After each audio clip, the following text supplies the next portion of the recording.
Years did not ask for permission before moving. They moved quietly. One school year became another. One exam became many. The small girl who once sat on a thin mat in a noisy compound grew taller. Her voice became stronger. Her eyes became steady. Adane was no longer a child. She was now a young woman. The small room in the crowded compound was still home. The walls were still rough. The noise was still there. But something inside that room had changed long ago. Education had done its work. UCHE still worked hard. She no longer washed plates at Janet's restaurant every day. She now cleaned for 2 small offices in the morning and did laundry for 3 families on weekends. Her hands were still rough, but her back was straighter. One evening, Adane entered the room with a paper in her hand. "Mommy," she said carefully. UCHE looked up from folding clothes. "What is it?" Adane sat down beside her. "There is a company offering internship positions," she said. "Teacher Grace sends the information. It is for young graduates." UCHE's eyes softened when she heard Grace's name. They had not forgotten the teacher who first showed them the ladder. "Internship?" UCHE repeated slowly. "Yes," Adane said. "It's not big money, but it is office work." Office work. The word sounded like a different word. UCHE touched the paper carefully, like it might break. "Apply," she said firmly. Adane nodded. The next weeks were full of preparation. Adane borrowed a laptop from a friend named David to type her application letter. She wore her best blouse and took a passport photo at a small shop near the junction. She practiced speaking clearly in front of the small mirror in their room. "Good morning, sir," she would say. "Thank you for this opportunity." UCHE watched her sometimes, smiling quietly. One morning, Adane received a call. "Hello?" she said, her voice steady. "Good afternoon. This is Bright Future Consulting. You have been shortlisted for interview." Adane's heart jumped, but her voice did not shake. "Thank you, sir," she replied calmly. The interview was 2 days later. That morning, Adane woke before the alarm. She ironed her simple black shirt and white shirt carefully. She borrowed a small pair of flat shoes from Mary, who was still her close friend. UCHE stood at the door and looked at her daughter. "You look good," she said softly. Adane smiled. "Do I look like office person?" UCHE nodded. "You look like yourself. That is enough." Before she left, Adane turned back. "Mommy," she said quietly, "if I get this, I will help you rest." UCHE shook her head gently. "Don't rush to carry me. Build yourself first." Adane nodded and left. The company building stood tall on a busy street. Glass walls, clean floors, a security man in uniform at the gate. Adane stopped for a moment and looked up. She remembered carrying buckets with her mother. She remembered sweeping floors in other people's houses when she was younger, just to help. Now she was standing in front of glass doors. She adjusted her bag and walked in. Inside, the air was cool. The floor shined. People moved quietly in neat clothes. Phones rang softly. She felt small for 1 second. Then she remembered her mother's voice. "Know who you are." She walked to the reception. "Good morning," she said politely. The receptionist, a woman named Lucy, looked up. "Yes?" "I am here for interview. My name is Adane." Lucy checked a list. "Sit there," she said, pointing to chairs. Adane sat down. Other young people were there too. Some looked confident. Some looked nervous. One girl was checking her phone every second. Adane folded her hands on her lap and waited. After some time, Lucy called her name. "Adane." She stood up and followed Lucy to a small office. Inside sat a man in his early 30s. He wore a simple shirt and glasses. His face was calm. "Good morning," he said. "Good morning, sir," Adani replied. "Sit down," he said. "My name is Michael," he added. Adani sat carefully. Michael looked at her file. "You graduated with good results," he said. "Tell me about yourself." Adani took a breath. "My name is Adani. I studied business administration. I come from a simple background. I believe in hard work and honesty." Michael nodded slightly. "What experience do you have?" "I volunteered in my school office," she replied. "I helped organize records and assisted with student forms." Michael leaned back. "If you make a mistake in this office, what will you do?" he asked. "I will admit it," Adani said without thinking too long. "Then I will correct it and learn from it." Michael's eyes showed small interest. "Why should we choose you?" he asked. Adani paused. "Because I may not know everything," she said honestly, "but I will not lie, I will not steal, and I will not give up easily." Michael looked at her quietly for a few seconds. "Talent is common," he said slowly. "Character is rare." Adani held his gaze. "My mother trained my character before school trained my brain," she replied softly. Michael did not smile fully, but something in his face changed. "Thank you," he said. "We will get back to you." 3 days later, Adani received another call. "Congratulations," Lucy's voice said. "You have been selected for internship." Adani closed her eyes for a second. "Thank you," she whispered. She ran home that evening. "Mommy," she called from outside. Ugochi came out quickly. "What happened?" "I got it," Adani shouted. Ugochi covered her mouth with her hand. "Office job?" she asked. "Yes!" They held each other in the small doorway. The compound noise did not matter. The small room did not matter. A door had opened. The first day at work felt different. Adani arrived 30 minutes early. Michael noticed. "You're early," he said as he walked past. "Yes, sir." "Good," he replied. She was assigned a small desk near the back. Her role was simple at first. Arrange files, enter data into a computer, send emails under supervision. She learned quickly. Time mattered in that office. Meetings started when they said they would start. Reports had deadlines. Emails had to be clear and short. A colleague named Sarah showed her how to format documents. "Keep it simple," Sarah said. "No long story." Adani nodded. Another colleague, James, explained teamwork. "If you finish your task, ask who needs help. Don't just sit." Adani listened carefully. She watched how people spoke in meetings. They did not shout. They did not insult. They disagreed calmly. One afternoon, Michael called her. "Adani," he said, "I want you to prepare a short summary of this report." He handed her a file. Adani read it carefully. She wrote a clear summary and sent it before the deadline. Michael read it. "You are clear," he said. "That is good." "Thank you, sir." One day, a small mistake happened. Adani sent an email with a small typing error in a number. Michael called her. "Look at this," he said calmly. Adani saw the mistake immediately. "I'm sorry, sir," she said. "What should you do next time?" he asked. "Double check before sending," she replied. Michael nodded.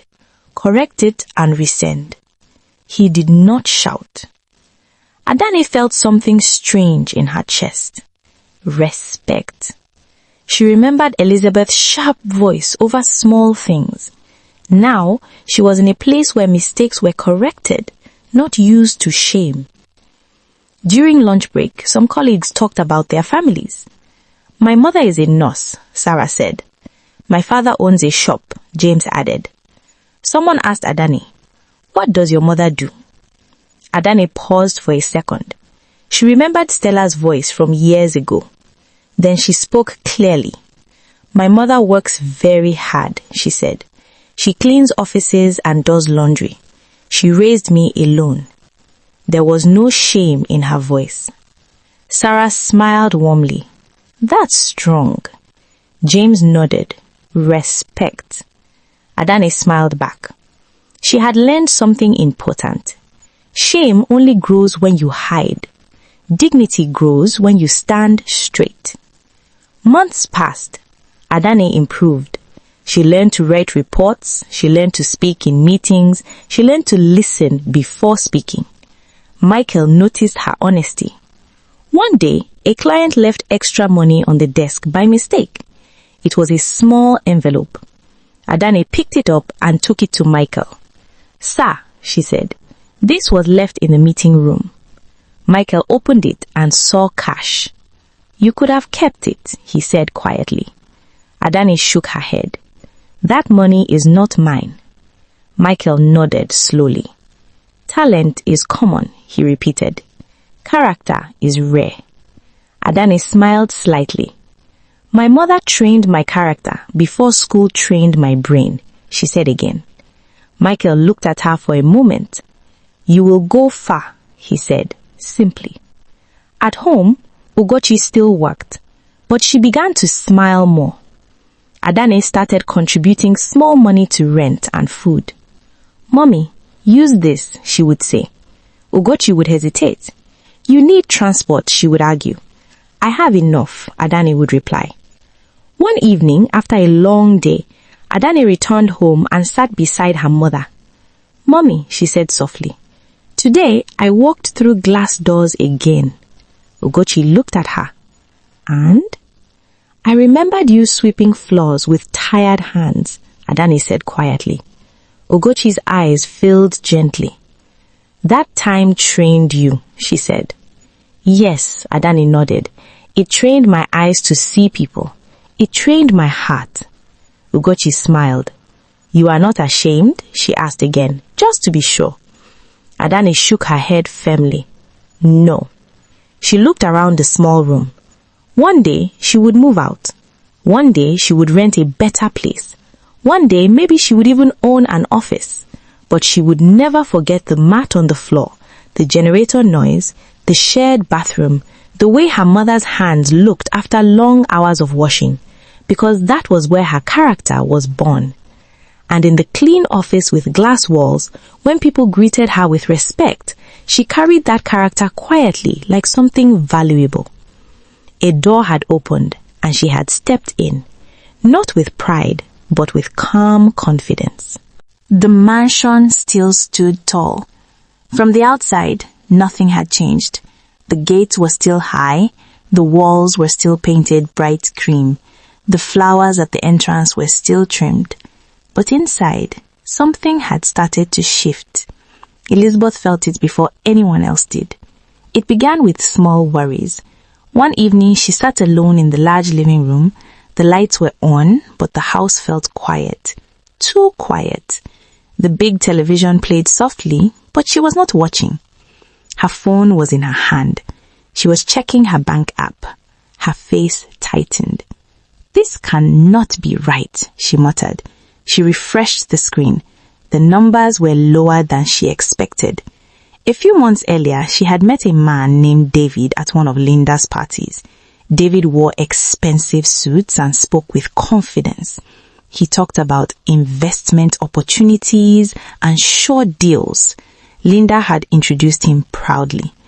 "Elizabeth, you are still doing small business," Linda had said, laughing lightly. "David knows how to multiply money." David had smiled smoothly. "I don't gamble, I calculate. There are opportunities now. If you don't move fast, you lose." Elizabeth had listened carefully. She liked the sound of fast growth. She liked the idea of doubling her money without waiting too long. "I don't want stress," she had told David. "No stress," David had replied. "Just trust." Trust. Elizabeth had transferred money. At first, it seemed to work. David sent small profits. He showed charts. He spoke confidently. "See," Linda had said, "I told you." Encouraged, Elizabeth invested more. Then she borrowed small money to add. Now, sitting alone in her living room, she stared at the phone screen again. She called David. It rang. No answer. She called again. This time he picked. "Hello, Elizabeth," David said casually. "Why is the payment delayed?" she asked, trying to sound calm. "Relax," David replied. "The market is adjusting. You said it was safe." "It is," he insisted. just temporary. Elizabeth ended the call slowly. Her heart was beating faster than she wanted to admit. The next day, she hosted another small gathering. Linda arrived early, wearing a bright dress. "You look worried," Linda said, dropping her bag on the sofa. "I'm fine," Elizabeth replied quickly. Linda raised an eyebrow. "Is it the investment?" Elizabeth's jaw tightened. "It's just timing," she said, forcing confidence. Linda laughed lightly. "Money comes and goes. You must maintain your level. People respect what they see." Elizabeth nodded slowly. "I'm planning a bigger party next month," she said, forcing confidence. "That's the spirit," Linda replied. "Don't let anyone think you are slowing down." But inside, Elizabeth felt something she had not felt in years. Fear. She did not say it. Her pride would not allow it. As weeks passed, money became tight. Payments from David delayed again. When Elizabeth called, his phone was off more often. She went to his office address one afternoon. The building receptionist looked confused. "David?" the woman asked. "He stopped renting this office 2 months ago." Elizabeth felt the ground shift under her feet. She drove home in silence. That evening, she sat at the dining table and opened her laptop. She checked accounts again. Her business sales had dropped. Some clients had not paid. She had used savings to cover party costs. She pressed her fingers to her temples. No, this is just temporary. But temporary began to stretch. The first staff member to leave was the gardener. He came one morning and stood awkwardly near the kitchen. "Madame," he said quietly, "I found another job." Elizabeth looked up sharply. "What?" "I need steady payment," he said carefully. Elizabeth's eyes flashed. "Are you saying I don't pay you?" The gardener lowered his head.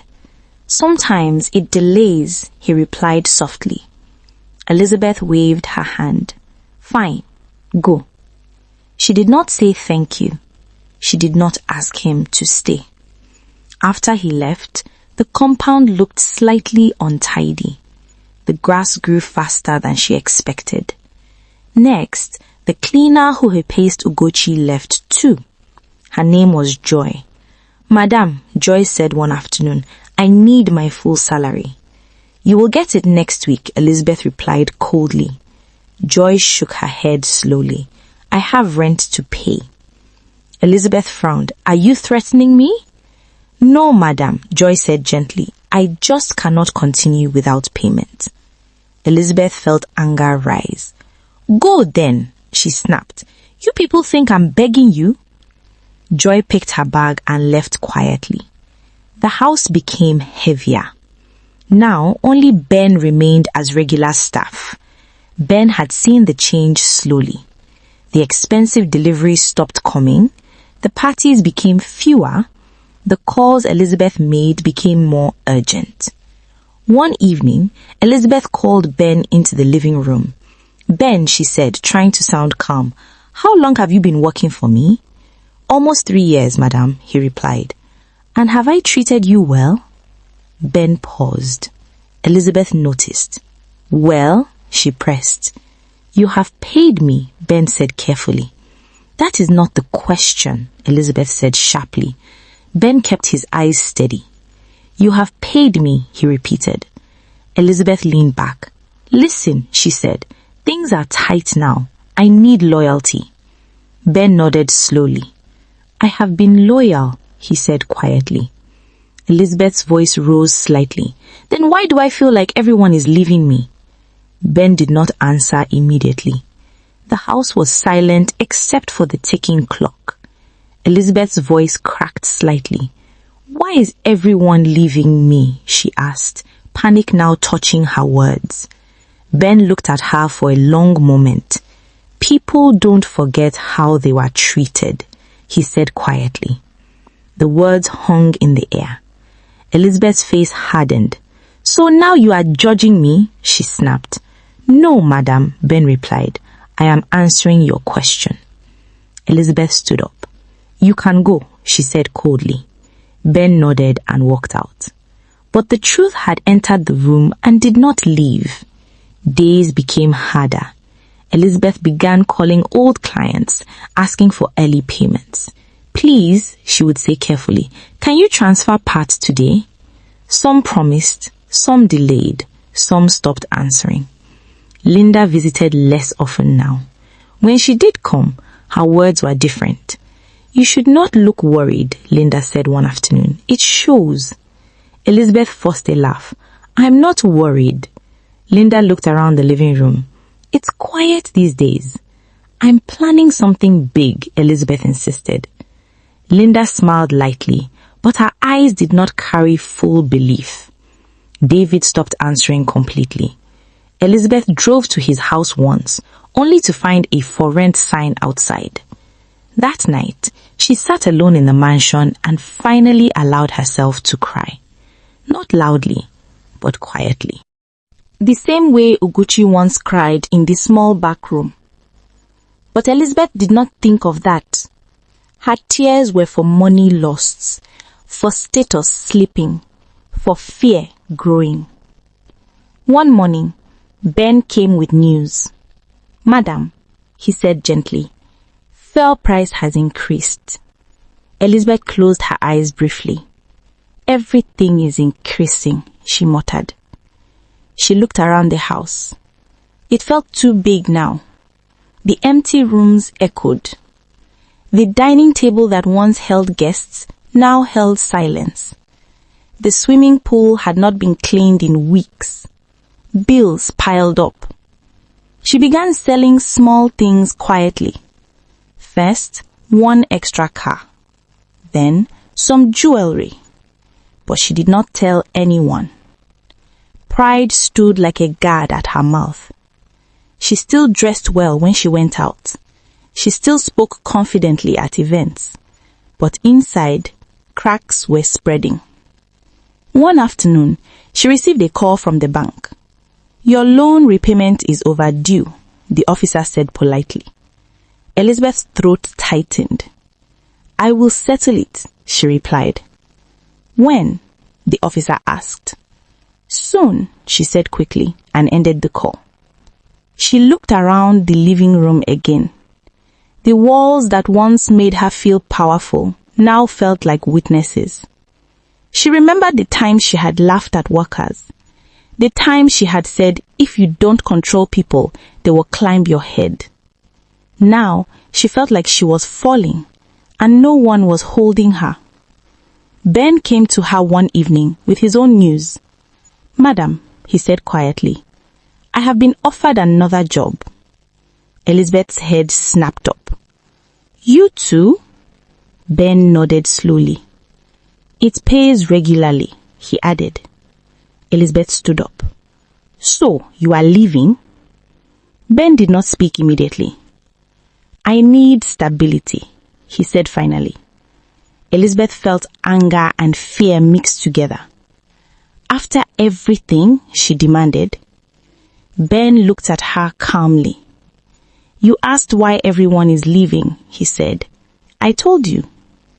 Elizabeth's chest rose and fell quickly. "Stay," she said suddenly. The word surprised even her. "Stay," she repeated, softer now. "I need you." Ben saw something new in her face. Not pride, not anger. Fear. He hesitated. "I will think about it," he said. Elizabeth nodded slowly. After he left the room, she sat down heavily. The mansion felt bigger than ever. The silence felt louder than any insult she had ever thrown. The same mouth that once insulted others was now asking people to stay. The same voice that once said, "Go if you don't like it," was now saying, "Please." But pride still sat on her shoulders. She did not call Ugochi. She did not remember the day she had pushed her and her child out with small bags. She only felt the emptiness now. One night, as she walked through the house turning off lights to save electricity, she paused at the back hallway. The small room where Ugochi and Adane once stayed was empty. Dust gathered at the corner. For a second, she stood there. The memory came quickly. The white blouse, the shouting, the words, "You are no longer needed." She swallowed. Then she turned away. In another part of Lagos, in a small but steady rented apartment, Adane sat at a small desk working on a report for Michael. Ugochi slept peacefully in the next room. Life had moved, but in the mansion, cracks were spreading. And Elizabeth, for the first time in many years, was alone with her own choices. The small apartment was quiet that morning. Not the loud kind of quiet that comes after shouting, but the soft kind that feels heavy. Adane stood in the kitchen corner, stirring tea slowly. The kettle had boiled once, then stopped. She had turned it off before it made too much noise. She did not want to wake her mother too suddenly. Ugochi had been coughing for days. At first it was small, just tiredness, a little weakness. Adane had thought it was from too much work. Even though Ugochi had reduced her jobs, her body still carried many years of stress. "Mommy, rest," Adane had said many times. "I will," Ugochi had replied each time. But she did not rest fully. Now she was resting because she had no choice. Adane carried the cup of tea carefully and entered the bedroom. Ugochi lay on the small bed. Her face looked thinner. Her skin had lost some glow. Her eyes were open, but they were not as strong as before. "Mommy," Adane said softly. Ugochi turned her head slowly. "You are awake," she said, her voice gentle but weak. "Yes," Adane replied, forcing a smile. "I made tea." Ugochi tried to sit up. Adane quickly moved forward and helped her. "Slowly," Adane said. Ugochi smiled faintly. "You are now the mother." Adane shook her head. "No." She placed the cup in her mother's hands. Ugochi held it carefully, like it might fall. "Thank you," she whispered. Adane sat beside the bed and watched her drink. She had taken leave from work for 3 days. Michael had not argued. "Take care of your mother. Work can wait." Adane had been grateful. But now, sitting beside the bed, she felt fear growing inside her chest. "Mommy," she asked quietly, "are you feeling better today?" Ugochi looked at her for a long moment. "I am feeling tired," she said honestly. Adane swallowed. "We will go to the clinic again," she said quickly. "Maybe they will change the drugs." Ugochi gave a small smile. "My child," she said gently, "sometimes the body just gets tired." Adane's eyes filled slightly. "Don't talk like that." She did not argue. She sipped her tea slowly. Outside, the street noise continued like always. Cars passed. A seller shouted. A dog barked somewhere. Life did not stop. But inside the small apartment, time felt slower. That afternoon, Adane helped her mother sit near the window. The curtain moved lightly with the wind. Ugochi looked outside quietly. "You have grown," she said after a while. Adane sat on the floor near her mother's knees. "You raised me," she replied. Ugochi shook her head gently. "No, you chose to listen." Silence rested between them. Adane's phone buzzed. A message from work. She ignored it. "Mommy," Adane said carefully, "when you are strong again, we will travel somewhere quiet, just us." Ugochi smiled faintly. "Quiet is already here," she said softly. Adane looked at her face closely. There was something in her mother's eyes, something deep, something that made her heart tremble. That evening, Ugochi called her softly. "Adane." "Yes, Mommy." "Come closer." Adane moved to the bed and held her mother's hand. Ugochi's hand felt lighter than before. "My child," Ugochi said slowly, "I need to talk to you." Adane's throat tightened. "You can talk tomorrow," she said quickly. Ugochi shook her head gently. "Listen." Adane nodded, tears already waiting. Ugochi looked at her carefully. You have done well, she said. You have entered offices. You speak well. You dress well. People respect you. Adane shook her head. You gave me that, she said. Ugochi smiled faintly. I gave you words. You carried them. Her breathing was slow. There is one more lesson. Adane leaned closer. What lesson? Ugochi's voice became softer. Forgiveness. Adane stiffened slightly. Mommy, she began. Ugochi squeezed her hand gently. Listen fully. Adane nodded. If you carry hate, Ugochi said slowly, you will be tied to Elizabeth forever. The name hung in the room. Adane's face changed. Mommy, she whispered, why are we talking about her now? Because she lives in your memory, Ugochi replied calmly. Adane's eyes filled quickly. She damaged you, she said, her voice breaking.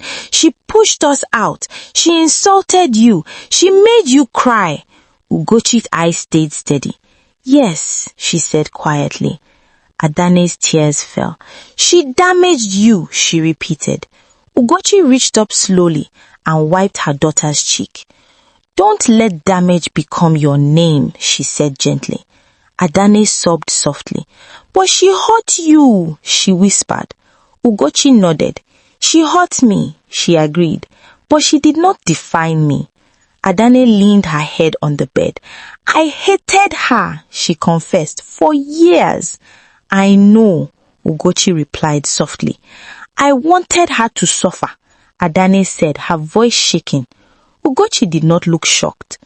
That is why I am speaking now, she said. She took a slow breath. Forgiveness is freedom, she said quietly. Bitterness is a chain. Adane closed her eyes. You taught me strength, she said through tears.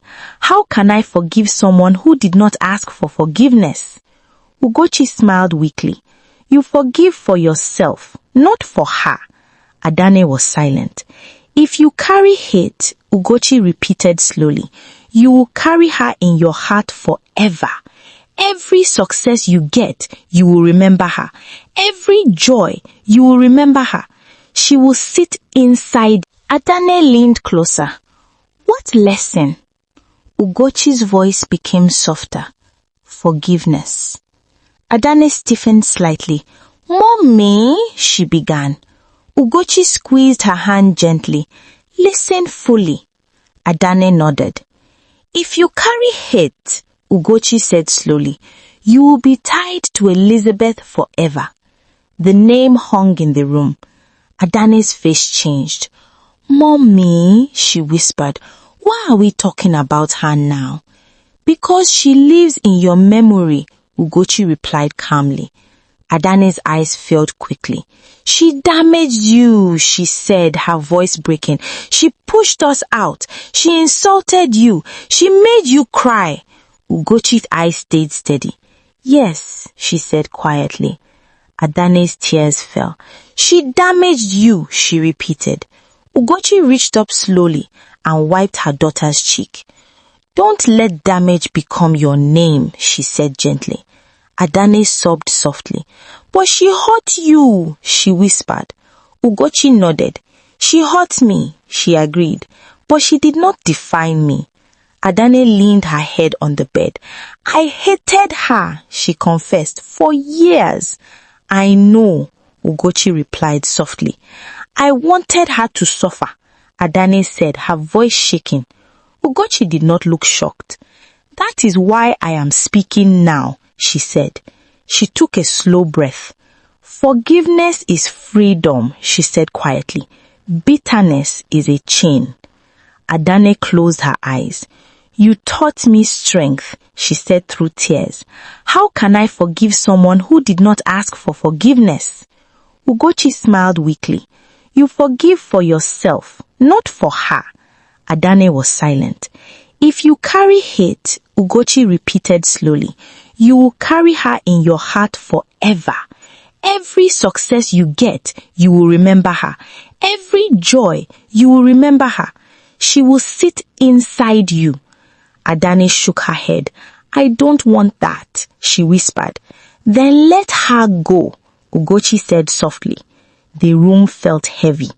Adane lifted her head. How? She asked. Ugochi looked at her carefully. By choosing peace, she said. By refusing to speak her name with anger. By praying for her even if your mouth trembles. Adane's face twisted. That is hard. Yes, Ugochi agreed, but you are strong. Silence returned. After a while, Ugochi spoke again.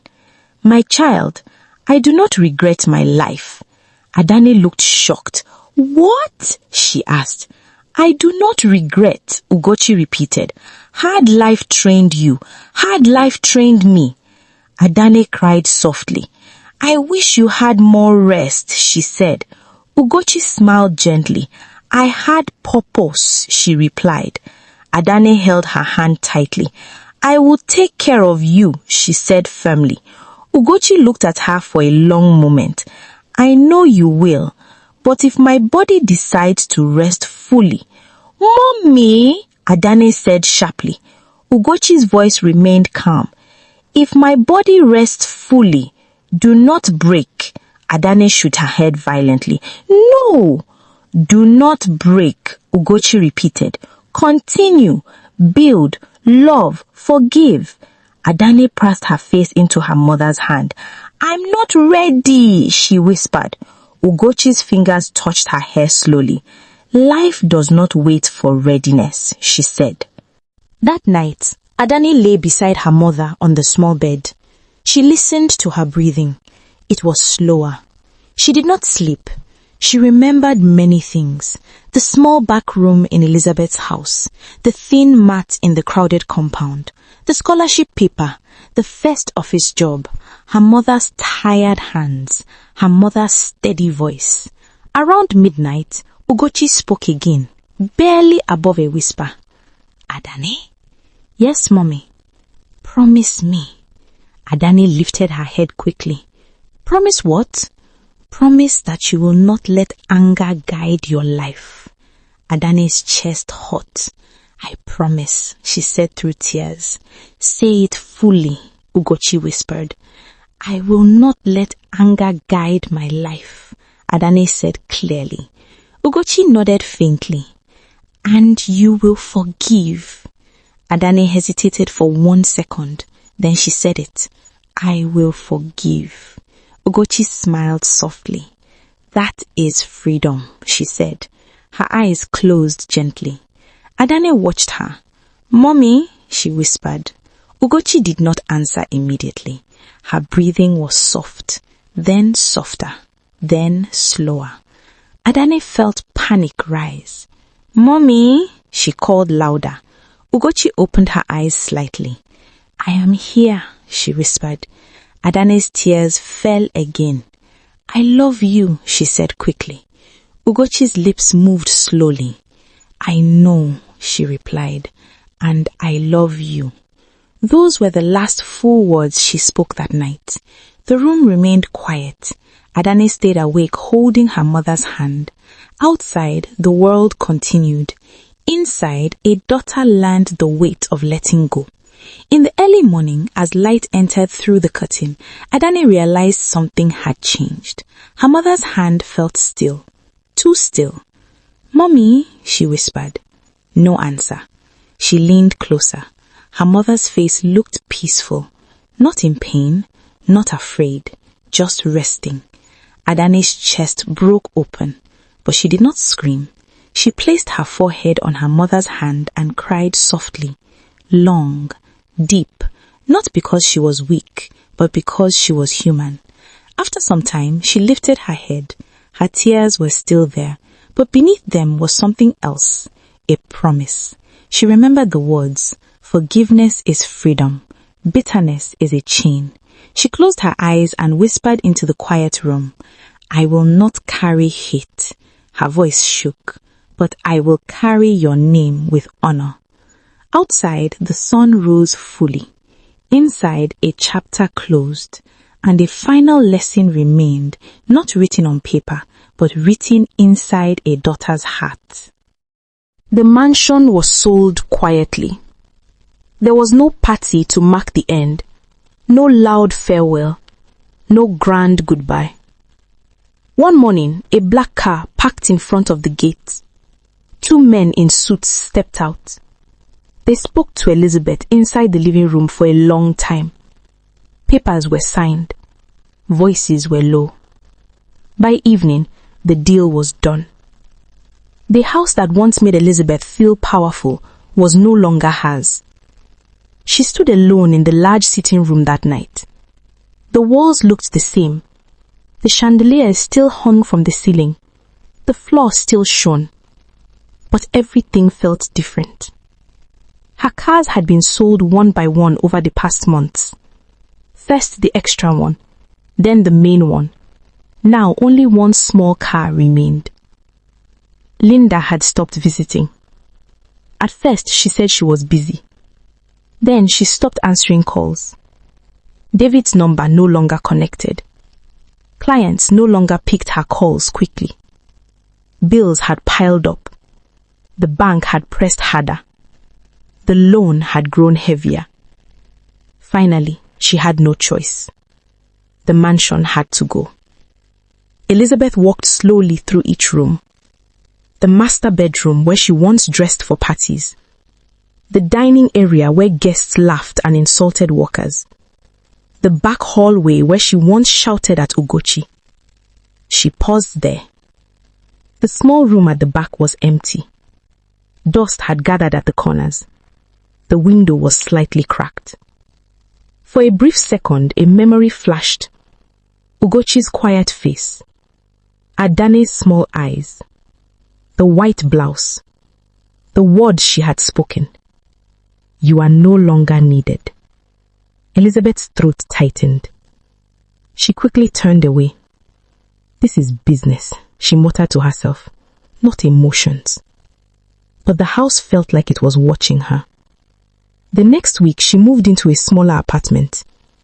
It was not dirty, it was not broken, but it was not a mansion.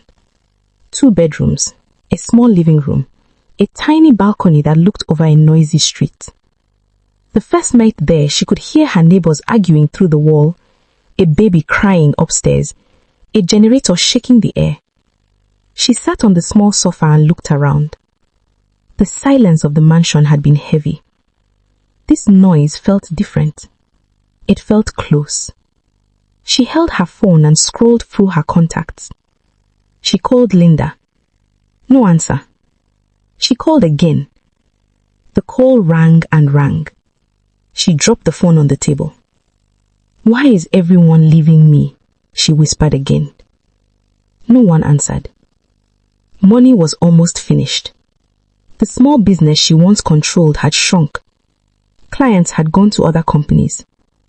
She had spent too much on status, on parties, on showing she was still strong. Now she needed work. The thought tasted bitter. Work. Not as owner, not as boss, but as employee. One morning, she sat at her small dining table with a laptop. She opened a blank document. Resume. She stared at the screen for a long time. She had once hired people. She had once looked at their resumes and judged them in seconds. Now she was the one typing. Name: Elizabeth Okoro. Experience: business management. She typed slowly. She deleted words that sounded too proud. She removed long sentences. She made it simple. Her phone buzzed. A message from the bank reminding her of overdue payment. She closed her eyes. How did I get here? She whispered to herself. She remembered David's confident voice. She remembered Linda's laughter. She remembered ignoring small warnings. She remembered shouting at workers when they asked for full salary. She remembered Ben's quiet answer. People don't forget how they were treated. She pushed the memory away. She printed copies of her resume at a small shop near the junction. The printer made loud sounds. The shop smelled of ink and dust. The young man behind the counter looked bored. "Madam, that's 500 naira. Elizabeth paid without arguing. She walked out holding the papers carefully. Her clothes were simpler now. No heavy jewelry, no expensive handbag. Just a plain dress and flat shoes. She looked at her reflection in a glass window. She did not look like the queen of a mansion anymore. She looked like someone looking for work. Her first stop was a small consulting firm. The building was not tall, but it was clean. She entered and walked to the reception. A young woman sat behind the desk. "Good morning," Elizabeth said. The receptionist looked up briefly. "Yes, I would like to submit my resume." The receptionist nodded politely, but without warmth. "Madam, please take a seat." Elizabeth felt something twist inside her. Please take a seat. She had said those words before to people she did not respect. She walked to the waiting area and sat down. 2 other women were seated there. One wore a faded blouse and held a brown envelope tightly. The other looked older, her hands rough. Elizabeth glanced at their hands, rough hands. She looked at her own hands. They were softer, but not like before. She shifted in her seat. After some minutes, the receptionist called one of the women. The woman stood up quickly and entered an office. Elizabeth waited. She could hear faint voices inside. She looked at the clock on the wall. Time moved slowly. She checked her phone. No new messages. She looked around the reception area again. It was simple. Clean chairs, a small plant, a framed certificate on the wall. Not a mansion, but peaceful. After nearly an hour, the receptionist looked at her. "Madam," she said calmly, "we will call you if shortlisted." Elizabeth stood up. "You will not interview me?" she asked. The receptionist shook her head. "We have many applicants." Elizabeth felt heat rise to her face. "I have years of experience," she said, trying to sound steady. The receptionist's voice remained polite. "Madam, please leave your resume." Elizabeth placed the paper on the desk. "Thank you," the receptionist said. Elizabeth walked out slowly. Outside, the sun was hot. She stood on the pavement and felt something she had never allowed herself to feel before. Small. The next company was larger. Glass doors, security at the gate. She walked in carefully. The reception area was cool and quiet. Behind the desk sat a young man named Paul.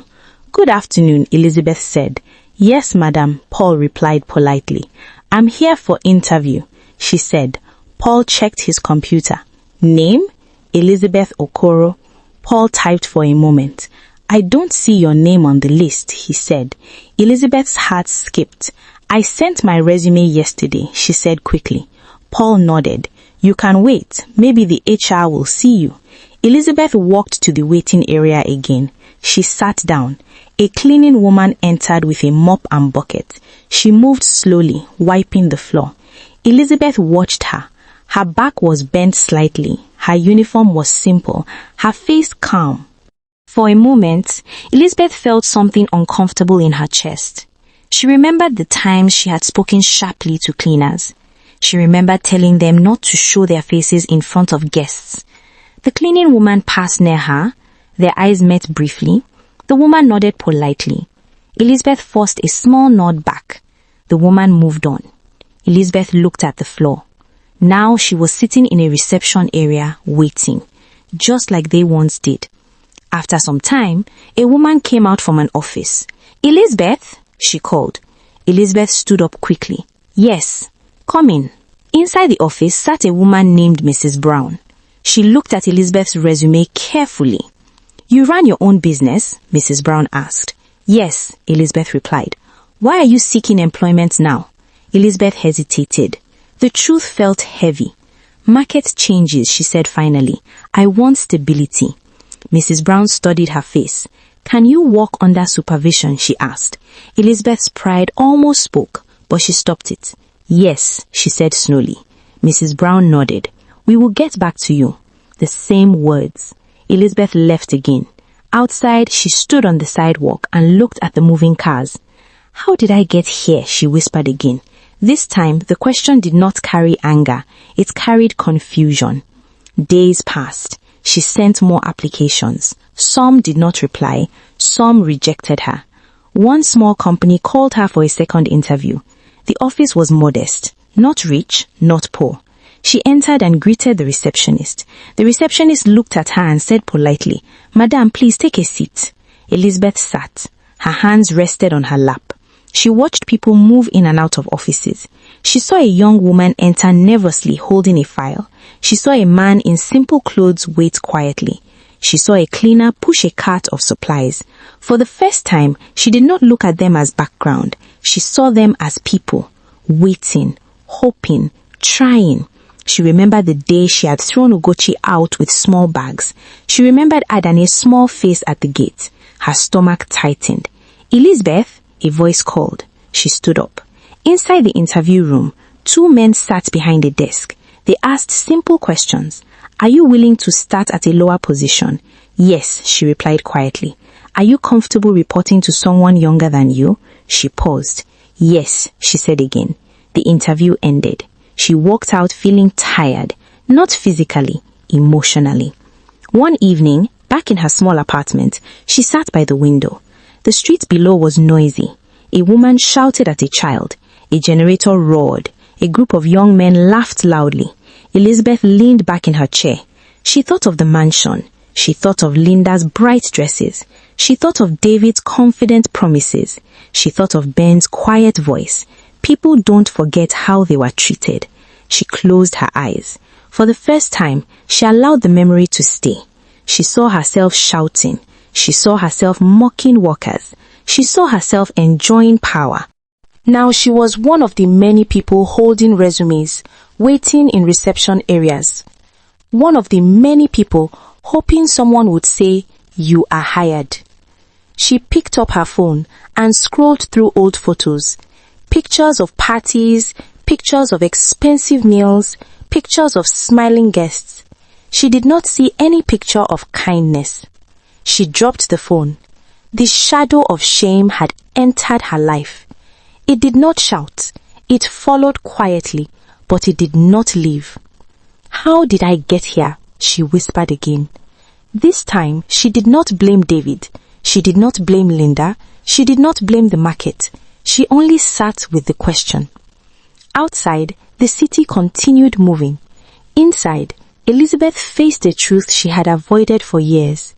The queen had fallen, and now she had to learn how to stand without a crown. The email came on a quiet Tuesday morning. Elizabeth was sitting at the small dining table in her apartment. The table was plain, no glass top, no decoration, just a cup of tea and her old laptop. Her phone buzzed. She looked at the screen. Bright Horizon Group. Interview invitation. Her heart skipped.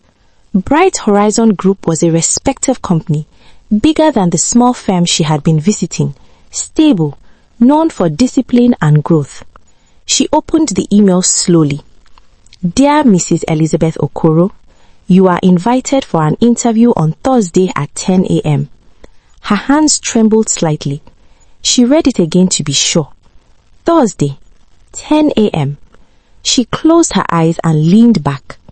Maybe this is the one, she whispered. She had grown used to disappointment. Many interviews had ended with polite smiles and silent rejection. But this one felt different.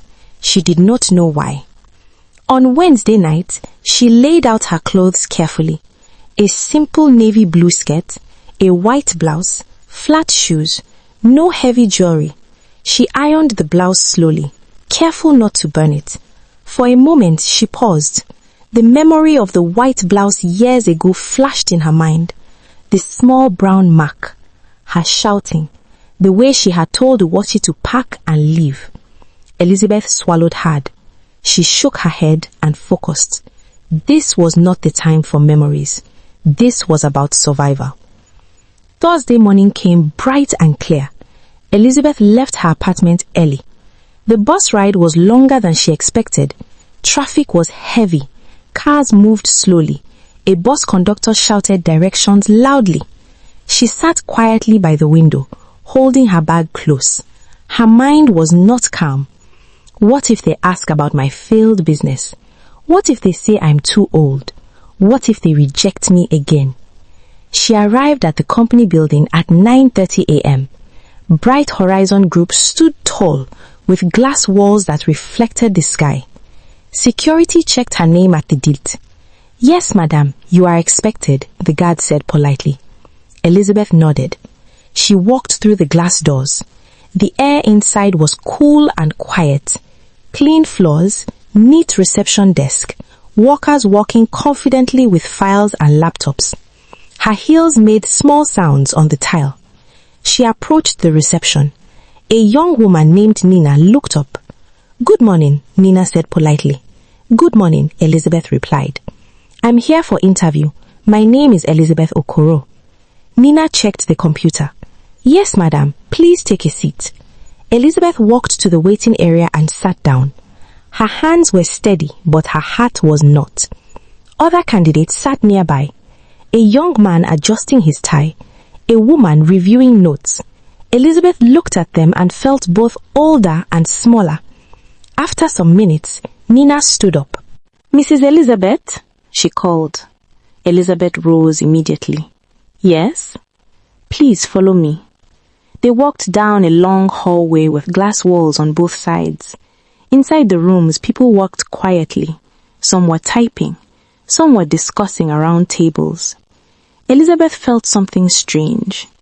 This place felt disciplined, organized, not loud, not showy. Nina stopped in front of a large door at the end of the hallway. "This is the executive office," Nina said. "Please go in." Elizabeth blinked. "Executive?" she asked softly. "Yes," Nina replied politely. Elizabeth's throat went dry. She adjusted her blouse and knocked. "Come in," a calm voice said from inside. Elizabeth pushed the door open. Time stopped. Behind a large desk sat a young woman in a simple black suit. Her hair was neatly tied back. Her face was calm. Her eyes were steady. Elizabeth stared. The young woman stood up slowly. For a moment, neither spoke. Elizabeth's fingers tightened around her bag. Her eyes widened. "You," she whispered. Her voice shook. You are her daughter." The room was silent, except for the soft hum of the air conditioner. The young woman nodded gently. "Yes," she said calmly. "My name is Adani." Elizabeth felt the ground shift beneath her feet. Memories rushed back all at once. The small back room, the thin mat, the white blouse, the gate closing behind them. She could not breathe properly. Adani stepped forward slightly. "Please," she said softly, "have a seat." Elizabeth's legs felt weak. She sat down slowly, her eyes never leaving Adani's face. "You," she repeated, her voice shaking. "You work here?" Adani did not smile. "I lead this company," she said quietly. The words were simple, but they felt heavy. Elizabeth's mouth opened slightly. "This is not possible," she whispered. Adani remained calm. "It is," she said. Silence filled the room. Elizabeth's hands began to tremble. I didn't know," she said quickly. "I had no idea." Adani watched her quietly. Years of growth had shaped her face, but something familiar remained in her eyes. The quiet strength, the calm voice. Elizabeth's breathing became uneven. She looked around the office. The clean desk, the organized files, the company logo on the wall. Then she looked back at Adani. "You are her daughter," she said again, as if she needed to hear it one more time. "Yes," Adani replied gently. And my mother forgave you before she passed. The words hit Elizabeth like a wave. Forgave me? She whispered. Adani nodded. Yes. Elizabeth shook her head slowly. I don't deserve that, she said, her voice breaking. Adani's face remained calm. This is not for your pride, she said softly. This is for my freedom. Elizabeth felt tears rise. She did not try to stop them. They told me you left that house, she said weakly. I heard later that your mother... Her voice broke completely. She was strong, Adani said quietly. Elizabeth's tears fell openly now. I was cruel. I was proud. I thought money would never finish. I thought people would always stay. She covered her face briefly. I lost everything, she whispered. The house, the cars, the friends. Even my name feels small now. Adani listened without interruption. I have waited in reception areas, Elizabeth continued through tears. I have been told to sit down and wait. I have watched cleaners mop floors. I have seen myself in them. She lowered her hands and looked directly at Adani. I don't deserve this, she repeated. Adani walked around the desk slowly and stood in front of her. You are right, she said gently. You don't deserve kindness because of what you did. Elizabeth flinched slightly. But I will still offer it. Elizabeth's eyes widened. Adani took a slow breath. My mother taught me something before she died, she said quietly. If I carry hate, I will be tied to you forever. Elizabeth's lips trembled. She said forgiveness is freedom. Elizabeth shook her head. How can you be so calm? She asked weakly. After everything. Adane's voice remained steady. Because I refuse to let damage become my name. The room was heavy with silence. Elizabeth looked down at her hands.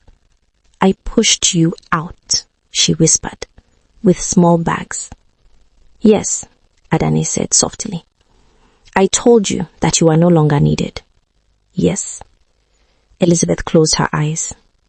And now I am sitting here, asking for a job. Adani nodded slightly. Yes. Tears rolled down Elizabeth's cheeks again. I am ashamed, she said. Adani's expression softened. Shame can teach, she said gently, if you allow it. Elizabeth looked up slowly. Why are you not angry? She asked. I was, honestly, for years. Elizabeth's breath caught. But my mother did not want anger to guide my life, Adani continued.